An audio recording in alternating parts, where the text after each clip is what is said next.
Hello, glad to have you join me on the program today. This is Real Music. My name is Solomon David. Some of my friends call me as D. On the program, we give voice to real music and showcase to the world of real musicians. You can send in your comments through the contacts playing on your screen. And right about now, you can send in whatever it is that you think about the program through the contacts. With me in the studio is a seasoned and a renowned personality. She's a musician. She's very talented. Kindly join me as I make welcome Victoria Chukwu. Hello, glad to have you on the program. Yeah, I'm happy you're having me today. So before we proceed, can we meet you? Okay, my name is Victoria Chukwu, like you said, Chidima Chukwu, and I'm a native of Nigerian, of course. I'm Nigerian from Imo State, Nigeria, but I was born in Lagos. I had my everything, all my education in Lagos, then my university at University of Agriculture, Abeokuta, popularly known as UNAB. And so that's where I did my university education, and my currently my MA as University of South Wales Online, United Kingdom.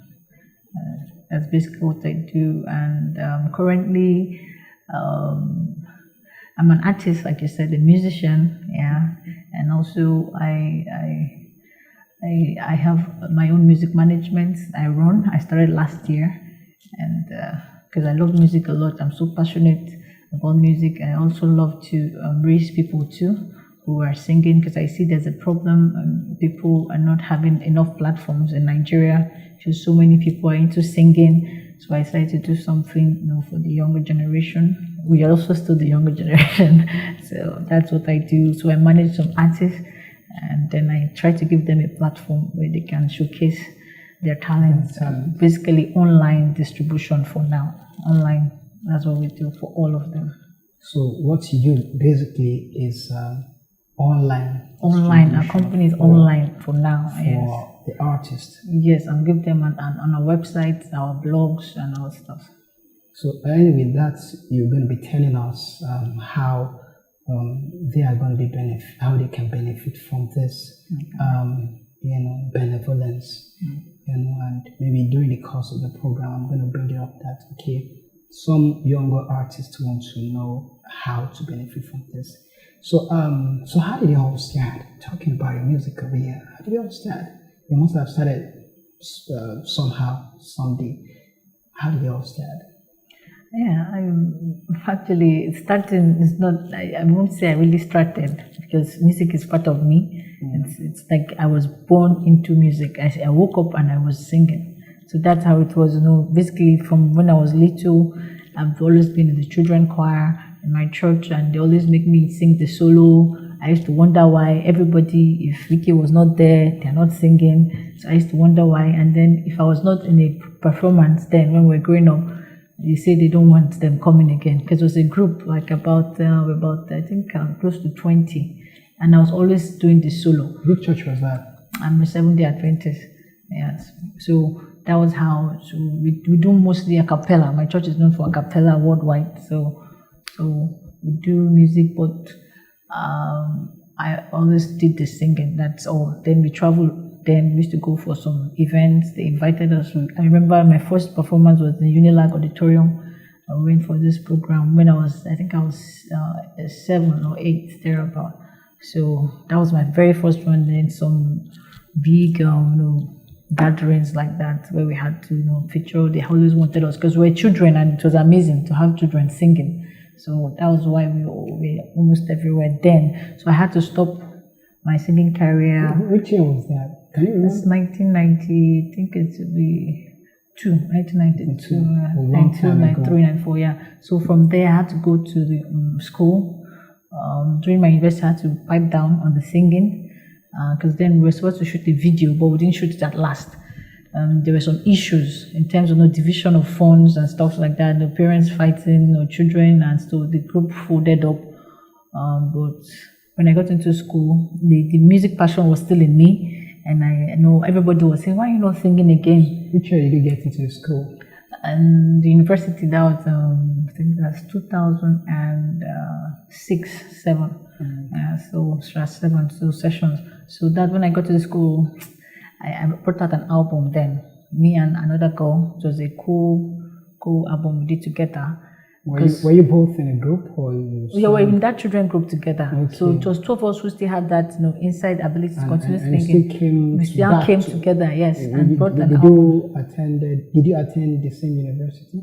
No, she was in Babcock University, that's my church university. Okay. But me, I was in UNAB. So that's even why we couldn't continue together, 2 of us. We had to separate while we entered school. But our album came out just before I got into school. Okay. She too got into school, I think the next 2 years or thereabout. So, because she's younger than I am. So, when we did that album, in school, I got invited to so many places, to sing, so many churches on campus churches and stuff. So, that was basically when my music career started. That was towards 2000, and I think that was 2009. So after doing my university, I had to pipe down again. Then eventually when I finished, I had time again. So I started when I came out of school, I had some jobs, but I wasn't fulfilled. So I decided to go into music full time. And since I did economics, I had the business part of it. So I started my music management to push my music. And then towards that time, I met the owner of my management, which I'm signed to now, Charles J Production, based in UK. And so he listened to my music. You want to say it again? I want to say it again so we can hear. I said I got signed to my music management I'm with now, who shot me my video that's on YouTube now. I Date Too Much and featured Mike Amtor, Morire Kruna, that Midnight Crew. So I featured him and they loved it. They said he had what it takes now. He's everywhere in the UK and they're looking for him. So if I sang with him, I'm also coming to UK. And I just did it outdoor. Not that I even knew that. I just did it. It was like leading. I just got to like his songs. And so that's how I got signed to them. He had it say, wow, that this is excellent. And this is it. This is what they need right now. This kind of collaboration, this kind of song, that this is it. And so he shot me the video. I even thought he was joking. He shot me the video, and this December I'll be going for some shows in the UK. Excellent.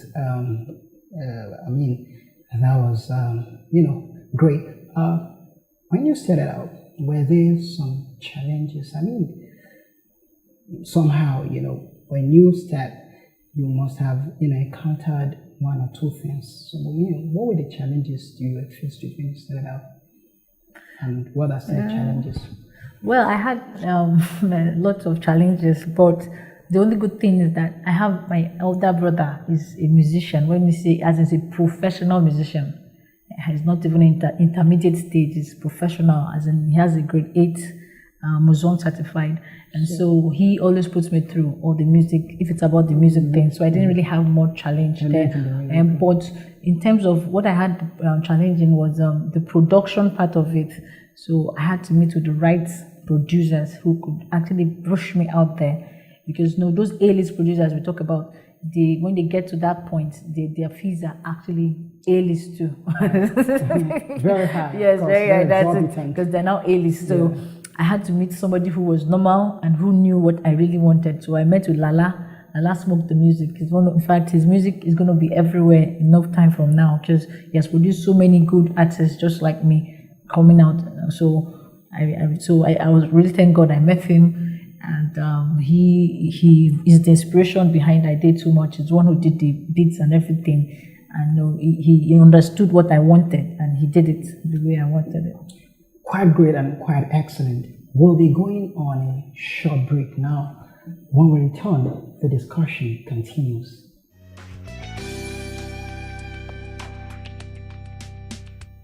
Welcome back. This is still Real Music. And I still have with me VickyQee. Her name is Victoria Chiku, and she's been talking to us about her music, her craft, and how it all started. Vicky, before we went on break, you were telling us how how your elder brother who has been so supportive, has been so instrumental in telling us about how you started and from choir and all that. Now, when you started out, did your parents support you? Were they in support of your craft when you started out? Most parents then want to restrict their children, especially from every other thing if they are not reading or stuff. But there are some parents that are supportive. In your own case, what was the reaction of your parents when they discovered that you had interest in music? My parents supported me. They're of blessed memory now, but they always, yes, they always supported me. They always believed in me. Since I told you since I was little, it is a natural gift. I know when you see a natural gift, you have to support it. That's what the person is. And so when she saw my mom, my dad, in fact, they always put me for concerts themselves, and they always take me to some concerts, and they always drive there. And they take me. So my dad always takes me most of the events I go when I was little. Before I grew up, I could go myself. So he's always been supportive. My father, my mom, my first album launch, my mom was sponsored it. My mom sponsored it single-handedly. She sponsored it. That's great. So it was great, and she paid for almost my first album. She was part of. My brother also was part of the. Before he was the producer for the first album. Who was my elder brother? Okay, and he produced too. Yes, and he also sponsored it financially. He was the executive producer, and my recent album is also the executive producer. Which year was the first album released? That was, I told you, 2006. Then this one, the current one was 20. This one that's going into the market this December, I think it was released last year. And you have a couple of projects you're working on currently. Yeah. I should. The song right now, we're working on the video. It's actually a social music. It's Omo Naija Dey Alert. I did it with one of my music management signs. That's New Mr. Cheeks. And the song is about them promoting buying made in Nigerian products so that our economy can get better. So we can revamp the economy and get us to patronize our own, local production and all that. So, having said all of that, no doubt you're having the musical instrument guitar with you, and of course, most of our viewers will be wondering what she's doing with guitar. So it's not just a decoration or just to add up the content. So what particularly inspired you into playing the guitar? There are some artists that will say, okay, all I do is just to sing. So what particularly inspired you into playing the guitar?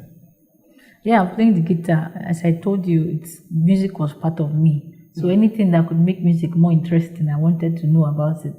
So I learned, I got to know about basically all the instruments, not playing them now, as in people who play them. I want to be their friends.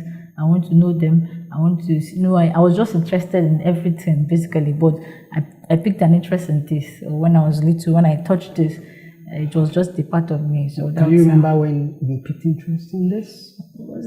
I went to music school when I was little, 8 years, 7, 8. So my brother started playing at 9, the piano. So I joined the class 8. I used to play this one. I played this one. So the first time I touched it, it showed me some chords, and I started playing with the same minute. It wasn't really difficult. It wasn't difficult. You said it wasn't difficult. There are some people that have been trying to play this like forever. As a matter of fact, I hear that when you play the guitar, sometimes most of your fingers get, you begin to have some pain, develop some pains on your fingers and all that. So how do you do it? Yeah, when I touched it too, I've developed some pains, but when you play it for a while, you get used to it. You don't feel it anymore. And, so you can play, the guitar on and on and on and on. Yes, I played like 2, 4, 3 hours. Goodness. It's like fun. Goodness. It's fun, actually. Wow, this is the exceptionalism in the way you, describe how you play. It's almost out of this world. Like you just make it easy. You want to you want to display it to us? Let's even see. So let me do a song coming off my next album, my second album. It's titled So Beautiful. Yeah. So beautiful, beautiful for me, beautiful for me. Everything so beautiful, beautiful for me, and beautiful for me. Everywhere I go, it's you, and everything I do, it's for you. The power I have, it's not my own, but you, it's only you. Wake up and see a brand new day, the miracle of life, the miracle of living. So beautiful. My life is so beautiful. It's beautiful for me. The beautiful, everything so beautiful, beautiful, beautiful, beautiful. That was exceptionally brilliant. You know. Now, before we round off the program, when we started discussion, you were telling us how that you had already created a platform to assist some of the artists that have not gotten the platform yet. It says that online distribution. Can you tell us more about that and how these artists can benefit from this? Yes, basically. The music management is D entertainment. That's the full meaning is the essence with an S, not a C. DA and essence. So when you browse us, you see us online. You see our packages for promotions. Majorly, we shape raw, exceptional talents, just like what you're doing here at Asen TV, and at no cost. We don't charge them because we see the major problem they have is to showcase themselves out there. So we give them a platform. When someone online hears their song and they like it, then they can negotiate with us and they can join them and they can give them a bigger boost. But basically, we give them a platform to rise, as in to be seen on the web, online presence. Basically, that's what we do. Now, do you have a word of advice for everyone who is aspiring to become a musician or wants to take music as career? Yes, my parting words, people want to take music as a career. Like they said at the business summit at Kekediwon, where he said at Afrima, he said that you have to know on time if it's really your gifting, as in your calling, what you really are supposed to do. Unless you be 50 and you're still there, no major achievement. So I would advise the younger people that they should be very sure, are you getting it, that this is actually what they can do best. Somebody can even be doing what he's not supposed to be doing. That's what I'm saying. And that could take him years before he now realizes that he's in the wrong profession. Then it will be too late to do the right profession. So I think the important thing is to know that you're actually exceptionally gifted. Because to make in this music industry, you must be exceptional. That's the truth. Because there are so many people who can sing. So many talents. Yeah, so many talents. So anything at all. So you must be, the first thing you must be distinct. Yes, either you can do something someone else can't do. That will give you an edge. Maybe play a guitar, a piano, maybe a sax, just to project you out there. Else, you just wake up, you're 50 and you're still doing the same thing, running in circles. So my advice is, try to be exceptional, sharpen your skills, sharpen your talents. Like this book says, talent is never enough. You have to sharpen it to come out there and be exceptional. When you do this, then Ricky was talking about during at the Afrima. I was talking about learning. wants to subject himself to learn things that will further add up to your value, yes, harness and improve your personality. Yes, so doing, you will not just find yourself looking out for opportunities. You'll be looking out for people who want to, have you do stuff with them, because you've been able to remarkably made yourself exceptional, and you're meeting their needs.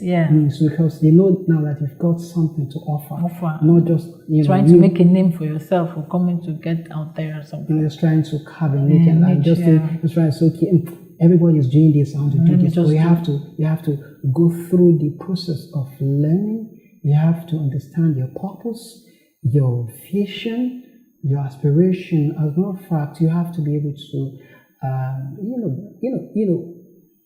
understand the craft. Yes, that's the word.